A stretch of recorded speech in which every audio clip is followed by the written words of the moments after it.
prix Nobel de la paix 2008 pour l'Association universelle d'Espéranto, c'est ce que proposent deux parlementaires neuchâteloises. Le prix Nobel de la paix 2008 à l'Association universelle d'Espéranto. C'est ce que proposent les parlementaires neuchâteloises Gisèle Horry et Francine John Calam. Leur demande a été présentée ce jeudi à la Chaux-de-Fonds, et ce n'est pas un hasard. Saluton, bonne volonté. C'est quelque chose qui est très peu connu, mais la Chaux-de-Fonds est un centre très important de l'espéranto, puisqu'il y a une grande partie des archives de l'espéranto qui se trouvent à la bibliothèque de la ville de la Chaux-de-Fonds, qu'il y a là le siège aussi de la Société suisse d'espéranto, et puis une partie de l'histoire de l'espéranto.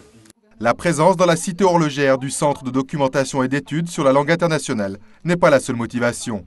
La philosophie véhiculée par cette langue parlée par 5 millions de personnes dans le monde les a aussi convaincus.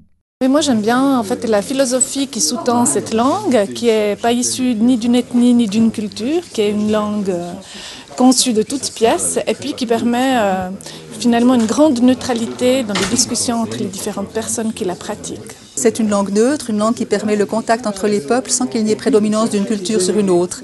Ce Nobel récompense depuis 1901 ceux qui contribuent au rapprochement des peuples, à la réduction des armées et à la propagation de la paix. L'espéranto est d'ailleurs reconnu comme la langue de la paix. L'espéranto permet des contacts de personne à personne, donc on sort de ce contexte de nation qui enferme les États dans des antagonismes. Donc on a effectivement une idée de contact humain, fraternel, à travers le monde. Quelqu'un qui parle espéranto va développer le sentiment de faire partie de la grande famille humaine. Et ça, c'est pacifiste, évidemment. En cas d'attribution l'automne prochain, cette récompense serait un beau cadeau pour l'Association universelle d'Espéranto, qui fêtera ses 100 ans d'existence, justement en 2008.